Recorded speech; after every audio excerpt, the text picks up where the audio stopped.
কবরগুলো আমাদেরকে এই কথাই বলে যে আমরা একদিন ছিলাম, আজকে তোমরা আসো ফকফকে দুনিয়ায়, একদিন আমাদের মতো অন্ধকার ঘরে তোমরাও আসবে।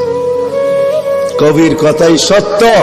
মিলে খাক মে আহলে শাহ कैसे कैसे, জমিন খা গই নওজোয়া कैसे कैसे।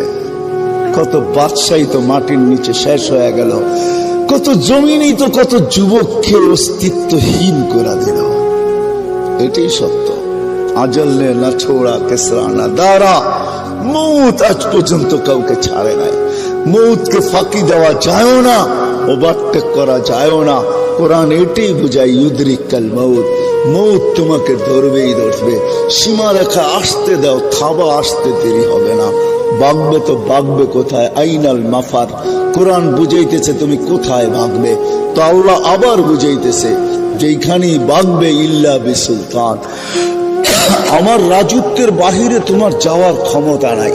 যদিও নাকি পালাও তুমি আকাশেতে লাগিয়ে সিঁড়ি লাগায় আকাশে চলে গেলে লাভ হবে না, কারণ আল্লাহ নিজেই বলতেছে আনা মা কুম আইনা মা কুনতুম, তোমরা যেখানে যাবে ওইখানে আমি তোমার সাথে হব।